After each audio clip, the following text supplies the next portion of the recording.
So ఇవన్నీ మీరు చెప్తున్నారు కానీ మీ పార్టీ నాయకులు సమర్థవంతంగా కేంద్ర ప్రభుత్వం భారతీయ జనతా పార్టీ నాయకత్వంలోని ప్రభుత్వం తెలంగాణ రాష్ట్రంలో ఇవి చేసింది అని సమర్థవంతంగా ప్రచారం చేసుకోలేకపోతున్నారనే విమర్శ కూడా మీ బీజేపీ నాయకుల మీద ఉంది. సరే, ఇప్పుడు మా దాంట్లో చేసుడు ఎక్కువ, చెప్పుకోవడం తక్కువ. కేసీఆర్కో కాంగ్రెస్కో చేసుడు తక్కువ, చెప్పడు ఎక్కువ ఉంటుంది.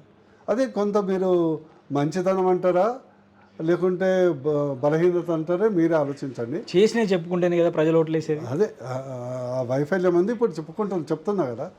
అందుకని నీకు గ్యారంటీ చెప్తాను. నువ్వు 7 లక్షల అప్పు చేసి ఏం పెట్టావు చెప్పు నాకు.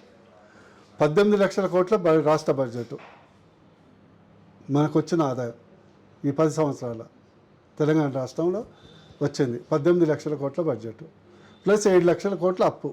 మొత్తం ఎంత అయింది? 25 లక్షల కోట్ల అప్పు కదా వచ్చింది. నువ్వు ఏం చేసినావు? 3 చెక్ డ్యామ్లు కట్టినావు.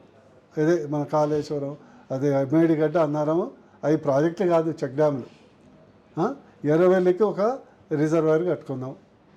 అదొక ట్యాంక్ మన ఇక్కడ ఉందిగా, ట్యాంక్ బండి కంటే కొద్దిగా పెద్దది. దానికి తప్పితే నువ్వు ఒక సీసీ రోడ్ వేయపోతుంది, నువ్వు ఒక జాతీయ రహదారి వేయపోతుంది, నువ్వు కొత్తగా ఒక మేజర్ నిర్మాణం చేయబోతుంది. నువ్వు కట్టింది ఏంది? ప్రగతి భవన్ కట్టుకున్నావు, కొత్త సెక్రటరీ కట్టుకున్నావు, అది 1000 కోట్లు, అదో 1000 కోట్లు. కొత్తగా పెద్ద పోలీస్ స్టేషన్ కట్టిండు, ఇది బంజారాహిల్స్లో, దాని పేరు కమాండ్ కంట్రోల్. అది పోలీస్ స్టేషనే, దానికో 1000 కోట్లు, ఈ 3000 కోట్లు అందులో పెట్టే ఇవన్నీ ఫోన్ ట్యాపింగ్ ఈ పిచ్చి లత్కూరు పనులన్నీ చేయడానికి పెట్టిండు.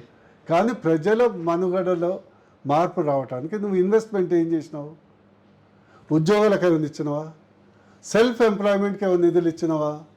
బీసీలకు 52 కోట్ల ఉన్న బీసీలకు నువ్వేమన్నా సెల్ఫ్ ఎంప్లాయ్మెంట్కు ₹1 ఇచ్చినవా? 10 లక్షల మంది కుల వృత్తుల మీద ఆధారపడ్డారు, వాళ్లకు ఇండస్ట్రియల్గా చేయడానికి ఏమైనా ఇచ్చినవా? యువతకు ఉద్యోగం ఇవ్వలేకపోతావు. ఓకే, అందరికీ ఉద్యోగం ఇవ్వలేవు. నువ్వు మనిషికి 10 లక్షలు 20 లక్షలు నువ్వు పెట్టి సెల్ఫ్ ఎంప్లాయ్మెంట్ సెంటర్ స్కీమ్ ఉంది, నువ్వు సబ్సిడీ ఇస్తావు, లేకుంటే 0 వడ్డీ రుణం ఇస్తావు చెప్పినావా? ఏమైనా ఇల్లు కట్టినవా?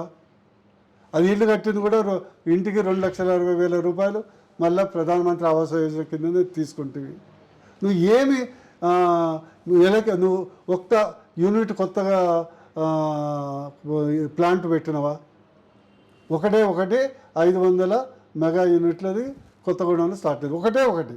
ఇప్పుడు అంతా కొత్త వచ్చేదంతా మోడీ గారు ఉత్పత్తి చేసేదే కొంటావు కదా. నువ్వేం పెట్టినావు? ఓ విద్యుత్ క్షేత్రం కట్టినావా?